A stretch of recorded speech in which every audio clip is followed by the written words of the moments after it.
Hi guys! Hi!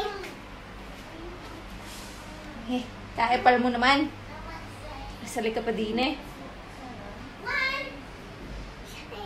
Hi guys! Welcome back to my channel. So for today's video, ituturo ko sa inyo kung paano ako mag-highlight at mag-contour. Hindi ako professional makeup artist, pero ginagawa ko lang yung nag-work sa akin. So kung interesado kayo na matuto at makakuha ng tips sa akin, then keep on watching. So ayan, naglagay na ako ng foundation, naglagay na ako ng eye makeup at nagkilay na ako.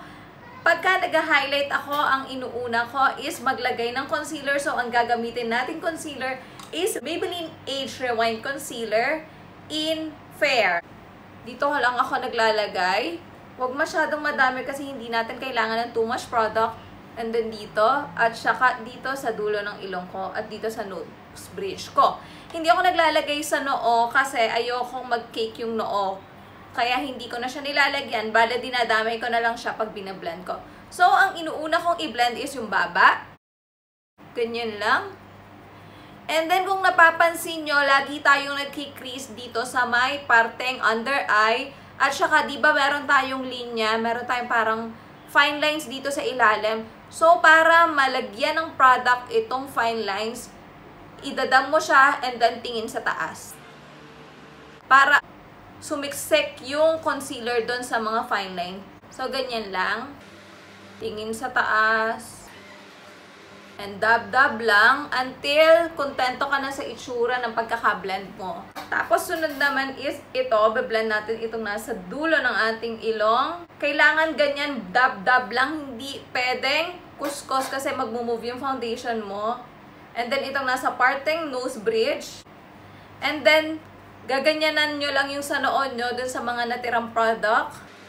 Ganun lang yung ginagawa ko. Ito yung nag-work sa akin. Huwag kayong masyadong lagay ng makapal na product kung hindi nyo naman kailangan.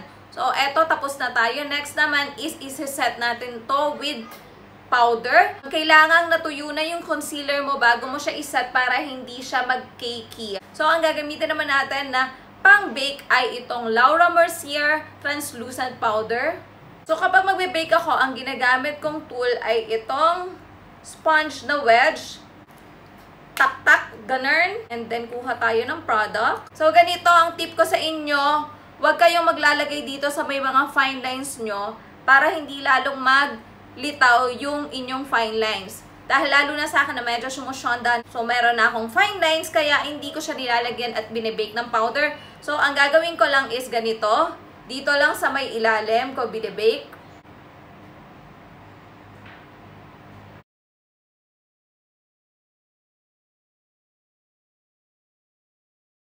Importante kasi na nagsaset tayo at nagbe-bake tayo para hindi malusaw yung ating makeup at hindi mag-move.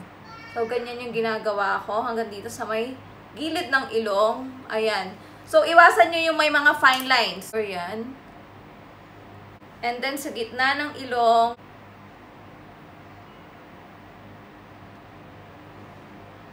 At saka ito sa may noo.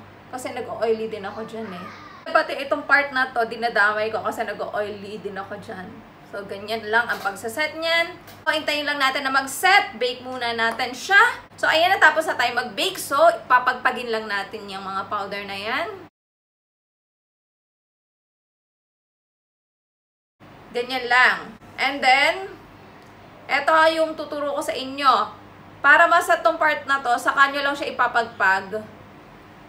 Ayan, ganyan. Sa kanya lang siya lalagyan nung powder dito. Para hindi siya maging cakey at saka hindi masyadong kita yung fine lines. So, ganun yung ginagawa ko. So, kahit ngumiti ka, hindi siya litaw. Hindi litaw yung fine lines mo. So, yun yung sikreto ko. Next naman is magko-contour tayo ng ilong. Ang gagamitin kong pang-contour ay itong basag na basag ko ng Wet n Wild Contour Palette. Ang gagamitin kong pang-contour sa ilong ay ito ding sponge wedge na to. So, ganito lang. Kuha lang tayo ng product dito. Pagpag nyo yan kasi sobra yan. Pagka magko-contour kayo ng ilong, kailangan hinay-hinay lang. Huwag masyadong harsh para natural tingnan. At saka para hindi ka magmukhang putik. Pagpag lang natin. And then, pakita ko sa inyo kung paano ako nagko-contour ng ilong. So, simula dito sa may nose bridge sa kataasan. And then, pababa dito. Ililinya ko lang yan ng ganyan. Halos di nyo na makita, diba? Ayan, ganyan.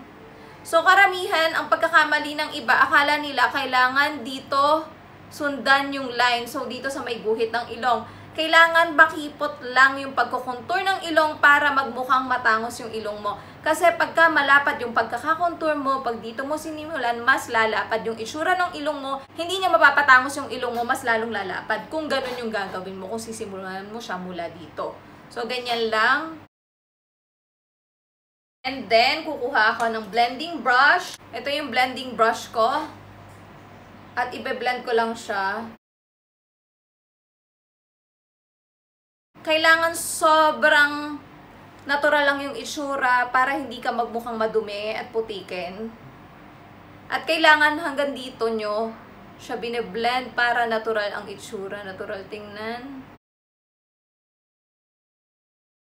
Tamang blend lang para hindi harsh ang itsura ng inyong contour. Ganun. So, ayoko ng galit na contour, lalo sa nose. Para bang nakalimutan mong i-blend yung itsura. Ayoko ng ganun. Gusto ko yung talagang natural lang yung tingnan. Ganyan lang. So, next naman natin i-contour ay ang aking noo at ang aking cheekbone. So, ito yung ginagamit kong brush from Real Techniques. Ito natin itong Wet n Wild Contouring Palette. And then, ganyan lang. Kailangan yung pag-blend nyo ng inyong contour ay hindi kuskos ha. Ganyan-ganyan lang. Para magandang tingnan, hindi siya harsh ang itsura. At para hindi din mag-move yung foundation nyo, kaya dapat hindi kayo Gina kuskus na ganon. Tsaka pangit din sa balat yung super kuskus. Dito,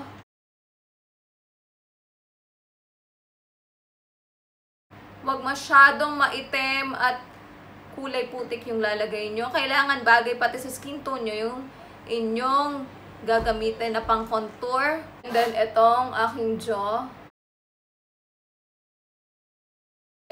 Ayoko talaga nung kitang-kita yung mga contour na yan. Gusto ko lang natural tingnan para malinis yung itsura. So, ganyan lang. Makita nyo yung pinagkaiba. Ito yung na-contour na. Ayan, parang number 3, ganun. Ito hindi pa, so medyo flat pa siya. Ayun, kita nyo ba yung pinagkaiba? O ako lang ang nakakakita? Kita nyo parang merong shadow siya. Ito wala. Ewan ko kung kita nyo, pero kita ko siya. So, tatapusin ko muna itong kabila. Kino-contour ko din itong aking jawline para mas mukhang maliit yung mukha. Next is, ibibake natin itong part na to para mas kitang-kita yung pagkakakontour. Ayun o, from here, then pababa, ganyan. Para mas malinis yung nose line, ang gagawin ko naman is ganito. Lagyan ko ulit ng powder dito sa may gilid. Ayan. And then ganyan. Tapos itong gitna ulit, lalagyan ko ulit siya ng powder. And then, bebake ko lang siya muna. Mamaya ko siya ipapagpag. Ayan, after nating mabake, pagpag lang pababa. Ayan, ganyan lang kasimple. And then, mag-blush on muna ako. Next naman is mag-blush on tayo. Ang gagamitin kong brush ay ito ulit. Hindi ako yung mga sumusunod sa mga brushes. Kung ano lang nag-work sa akin, yun lang yung ginagamit ko. So, ito. Ganito lang. And then, para matanggal yung excess na product. Tapos, medyo ngiti-ngiti ang kang. Apples of the cheeks. Ganyan lang. And then, dab-dab lang na ganyan. Huwag kuskos. Ayoko ng blush on na putok. Gusto ko yung natural lang tingnan. So, ganyan lang ako ang mag-blush on. So, pag nagba-blush on ako, gusto ko yung nakaka-cute lang na mukhang namula ka lang. Hindi yung mukha kang sinampal. Ganun. So, next naman is mag-highlight na tayo. Ang gagamitin kong highlighter ay itong Anastasia Beverly Hills Amrezi. Gagamitin ko naman na brush ay itong Sigma E36 na brush. So, hindi talaga siya pang highlighter. Pero, ang sabi ko nga, kung ano lang nag-work sa akin, yun yung ginagawa ko. And then, ganyan lang. Sinisimulan ko dito sa brow bone. Ayan, ganyan ang pag-highlight ko. So, kung ano lang brush ang nag-work sa akin, yun yung ginagawa ko. Sa may mata ko. Yan, so ganyan ako mag-highlight. Ganito naman sa ilong. Sa dulo lang. And then sa nose bridge. So, pag mag-highlight kayo, iwasan nyo i-highlight yung ma-texture kasi ma-emphasize lang yan yung texture. Kung gusto mong mas mag-pop yung highlight mo sa ilong, gamitin mo yung daliri mo, ganyan. Ayan. And then, lagay mo lang sa dulo ng ilong mo. So, ganyan lang mag-highlight. So, pag mag-highlight ka, yung high points lang ang i-highlight mo at saka yung hindi ma-texture, yung makinis para hindi lalo lumitaw yung texture ng iyong mukha. So, ayan. Depende yan sa gusto mo. Kung gusto mong pakak na pakak, ako ganito lang ang gusto ko. So, ganyan lang ako mag-highlight. Ito yung ginamit kong brush ay yung Just Up 221 Lux Soft Crease. So, ito ay mumurahin lamang. So, ayan, natapos ko na ang aking full face na pak na makeup.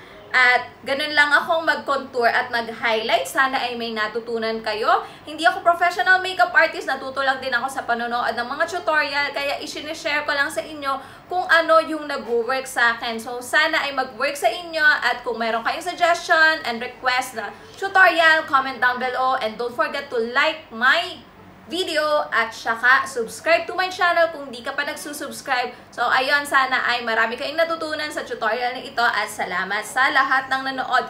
Bye! Hi guys! Bye! Bye! Eh, kaepal mo naman. Sali ka pa din eh.